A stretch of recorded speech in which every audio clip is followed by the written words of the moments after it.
अस्सलाम वालेकुम ख़वातीन व हज़रात, मेरा चकवाल के साथ मैं हूं कमर अब्बास।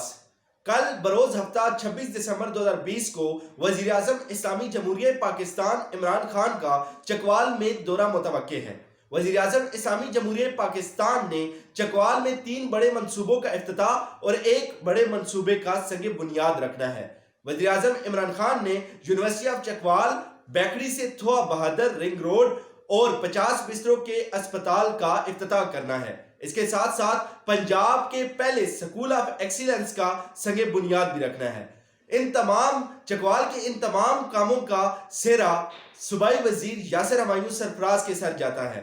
ये तमाम काम काबिल तारीफ तो हैं ही, लेकिन आज मैं उन तमाम मसाइल पर बात करूंगा जो कि वज़ीर आज़म इस्लामी जमहूरियत पाकिस्तान इमरान खान के दौरे चकवाल से पहले उजागर करना बहुत ज़रूरी है। तो वज़ीर आज़म इस्लामी जमहूरियत पाकिस्तान इमरान खान साहब 2018 के इलेक्शन में चकवाल की आवाम ने अपनी ज़्यादातर नुमाइंदगी पाकिस्तान तहरीके इंसाफ और पाकिस्तान तहरीके इंसाफ की हुकूमती इत्तेहादी जमात मुस्लिम लीग काफ को दी।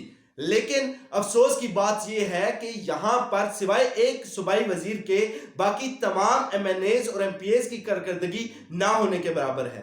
अगर चकवाल के मसाइल की तरफ मैं बात करूं तो चकवाल का सबसे बड़ा मसला चकवाल से मियावाली तक रोड की खस्ता हाली है। यहाँ पर आए रोज हादसात होते हैं, लोगों की जान और माल को काफी ज्यादा खतरात लाहक हैं। लेकिन क्या हुकूमत पंजाब और हुकूमत पाकिस्तान की जिम्मेदारी नहीं कि यहाँ पर हादसात को रोकने के लिए रोड की मुरम्मत की जाए और रोड को दोबारा बनाया जाए, क्योंकि यहाँ पर बहुत से बुजुर्ग, बहुत से बच्चे और बहुत से नौजवान अपनी जिंदगियों से इन हादसात की वजह से हाथ धो बैठे हैं। मोहतरम वजीर आजम इमरान खान साहब, चकवाल में कभी रेलवे स्टेशन चलती रेल का नाम था, लेकिन आज चकवाल में रेलवे स्टेशन तो है लेकिन पटरी नहीं। चकवाल में रेलवे अराजी तो है लेकिन उस पर चलने वाली रेल नहीं। मोहतरम वजीर आजम इमरान खान साहब, माजी में कुछ मफाद परस्त सियासतदानों ने चकवाल की रेलवे को खत्म कराया ताकि उनकी बसों और अड्डों को महफूज बनाया जा सके और उनके कारोबार को में इजाफा कराया जाए। लेकिन वज़ीर आज़म इमरान खान साहब, अगर आपके दौर में भी चकवाल की रेलवे बहाल नहीं होती तो इसका मतलब तो यही हुआ कि आप और आपकी हुकूमत भी उन मफाद परस्त सियासतदानों के मफाद की हिफाजत कर रही है। मोहतरम वज़ीर आज़म इमरान खान साहब, चकवाल का इससे भी बड़ा मसला यह है कि चकवाल में ज़ेरे ज़मीन सतह जो पानी की है वो बहुत कम है और इसके पीछे एक ही वजह है जो कि चकवाल में सीमेंट फैक्ट्रियां हैं। चकवाल की सीमेंट फैक्ट्रियां तयशुदा मिकदार से ज्यादा सीमेंट बनाती हैं, जिसकी वजह से ज़ेरे ज़मीन जो पानी की सतह है वो कम से कम होती जा रही है। क्या हुकूमत पंजाब और हुकूमत पाकिस्तान की ये जिम्मेदारी नहीं कि यहाँ के लोगों को वो साफ पानी पीने का मुहैया करें? मोहतरम वज़ीर आज़म इमरान खान साहब, चकवाल की आवाम का एक और दरीना मुतालबा यह भी है कि चकवाल में डिस्ट्रिक्ट जेल होनी चाहिए। क्या कैदियों के हकूक नहीं होते?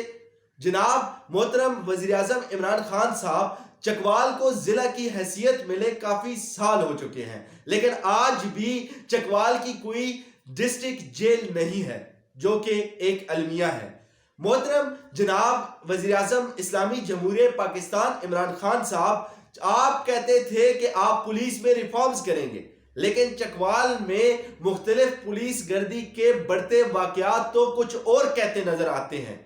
मोहतरम वज़ीर आज़म इस्लामी जमहूरियत पाकिस्तान, आप चकवाल को 50 बिस्तरों का अस्पताल तो दे रहे हैं, लेकिन एक बात का खास ख्याल रखिएगा, या तो इस अस्पताल में तमाम तर सहूलियात को फराम करना यकीनी बनाइएगा, या फिर इस अस्पताल के लिए एक रिपोर्ट जरूर खरीदिएगा जो कि चकवाल की आवाम को दूर से ही पैगाम दे दे कि ए बंदा नहीं बचता, जल्दी नाल इनू पिंडी ले जाओ। मोहतरम इमरान खान साहब, कुछ अर्सा पहले बारिशों की वजह से चकवाल में सैलाबी कैफियत बन गई, लेकिन चकवाल की आवाम आज तक हुकूमत पाकिस्तान और हुकूमत पंजाब से मिलने वाली इमदाद की राह तक रही है। चकवाल में सैलाबी कैफियत के पीछे बारिशें और कुछ गैर कानूनी डैम्स की तामीर भी थी, تو محترم وزیر اعظم عمران خان صاحب تبدیلی کا نعرہ لگا کے آئی رے آئی تبدیلی کا نعرہ لگا کے حکومت میں آنے والے عمران خان صاحب، افسوس کی بات تو یہ ہے کہ وہ تمام غیر قانونی ڈیمز جن کی وجہ سے چکوال میں سیلاب آیا، جن کی وجہ سے چکوال میں تباہی آئی، وہ آج بھی ویسے کے ویسے موجود ہیں۔ اور چکوال کی عوام کی طرف سے چکوال میں 3 بڑے منصوبوں کے افتتاح اور چکوال میں ایک بڑے منصوبے کا سنگ بنیاد رکھنے پر آپ کا اور صوبائی وزیر یاسر ہمایوں سرفراز کا تہہ دل سے شکریہ ادا کرتے ہیں، اور امید کرتے ہیں کہ باقی تمام مسائل جو آپ تک پہنچانے کی ہم نے کوشش کی، آپ ان پر بھی خصوصی توجہ دیں گے۔